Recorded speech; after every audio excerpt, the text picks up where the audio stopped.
Hi guys, Lone Vic here today, and I'm here with Khora, the Rise of an Empire, and this is a very quick review, honest talk for this game.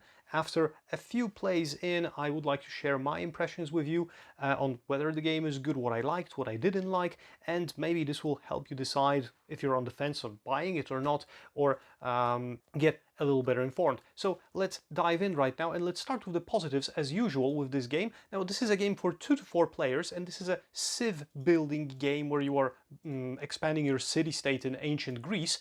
Let's start with the components first. So as you can see, everything on the table, as you could see in the how to play video that I've made, the components are pretty okay. Well, so to be honest, they're very good. The thickness of the cardboard, the drawings, the graphics, the clarity of the markings and everything is really okay. The tokens that you can see here, the drachmas and the knowledge tokens, the tiny but useful die. You don't do a lot with them, so they don't need to be, very big or anything like that. So everything is of good quality for the price that the game is in. It's not any expensive or crazy expensive game, so you get what you pay for definitely with this regard. When it comes to the graphics design, the only little snag I found and the only little irritating thing that came up was that the symbol for the tax track, which is this little owl, and the symbol for the drachma is very often confused by the players. At least that was in the case of my group, because the drachma symbol is the same owl but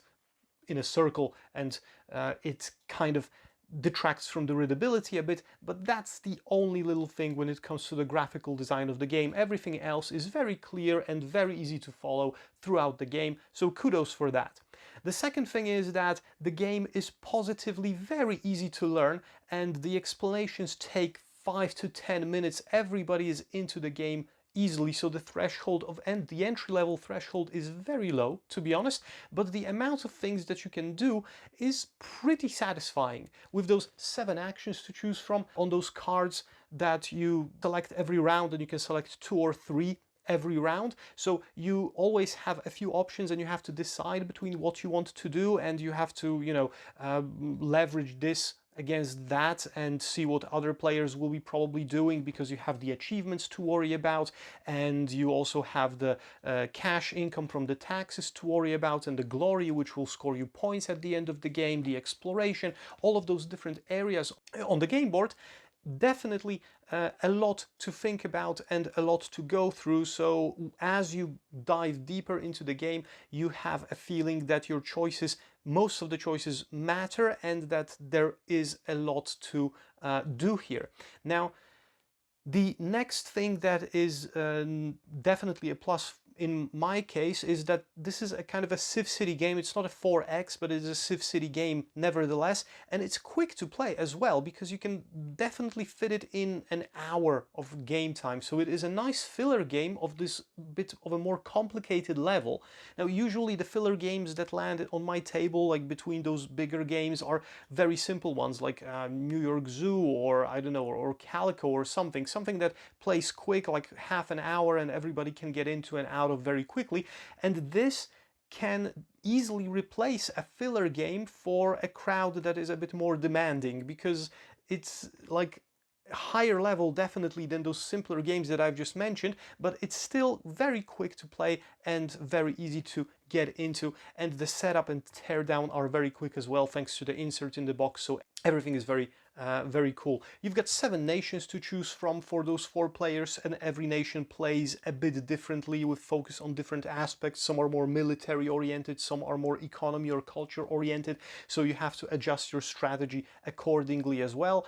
And those event cards also kind of change up the game during the rounds a bit, but I will get back to them in a moment. And the political cards that you can play, you get a hand of 5 during the game, and you don't really use all of them in one playthrough unless you're very heavily focused on politics, but they can give you some options and some directions for scoring more victory points at the end of the game, so that whatever you draw from this deck can kind of push you towards a specific game style, no matter what kind of nation you choose. So every single gameplay can be different, and that's a lot of good that I could say about this game. Now let's talk about the not so good things, and definitely the one and the first thing that we noticed around the table was exactly these event cards. Now, apart from the two events that are obligatory to play, which is the growing population and the conquest of the Persians, as far as I remember the English name for that, because I've got a Polish version of the game. Yeah, this one. So you have 1, 2, 3, 4, 5, 6, 7, 8, 9, 10, 11, 12, 13, 14 cards in total in this event deck, and during the game you select 7 of them at random, add them to the event deck, and those are your events for the game. And now, to be honest, half of those, or probably even more than half, are connected to the soldier track on the main board and give you bonuses and penalties if you have the most or the least soldiers in game. And for example, in our first game, before we even went through this deck and knew what's inside, we drew those 7 cards at random, and every single card referred to the soldier's track. So the one player that was really ahead and it was very hard to catch up with him had all the benefits, and this made the game a little bit imbalanced. And the rest of those cards are just gain 3 drachmas during the event phase, or gain this or gain that, and they didn't have a lot of conditions to fulfill apart from the soldier track. So that's definitely a minus when it comes to the variety of those cards, because soon you start focusing only on soldiers, thinking about those events, because it's a risk apparently worth taking.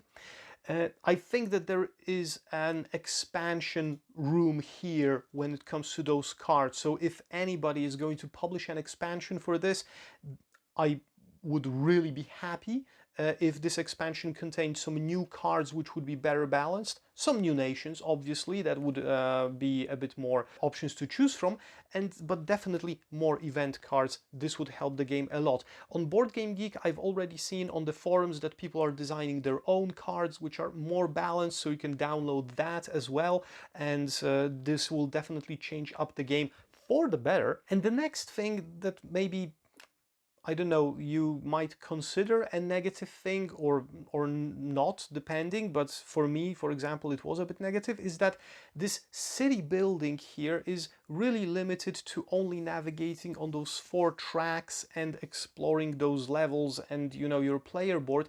There is no physical building of a city, so you don't like add new buildings or new elements to your board or anything like that. You just increase on those tracks and, you know, you gain new developments and play cards. Now, I know that for a fast-paced game like this, like Khora is, that would probably extend the game and make it a bit more complicated, and maybe it wouldn't fit well with the meta of the game, but I like my Civ games with something more tactile and with something more, you know, creative when it comes to the process of adding things to, you know, to your state or to your country or to your city or anything like that. Something more akin to, you know, real civilization games. But that's just my personal opinion. So basically, one gigantic minus, in my opinion, for the imbalancing of those event cards that's going towards Khora, but apart from this, a lot of positive things that I can say about this game. So if you are looking for a game that's going to play in around an hour, has pretty simple rules, but can really introduce some pretty advanced strategies when it comes to action selection and card drafting and you know, city development or civilization development, with some variety when it comes to the amount of nations you can choose from, Khora may be easily a hit for you. It's not very expensive, so it shouldn't make you risk a lot of money out of your pocket if you want to try it, and it's definitely a title that's worth taking a look at, and a lot of people will be satisfied with it, and we are as well. The whole group liked it, and we can't wait to play it again and again.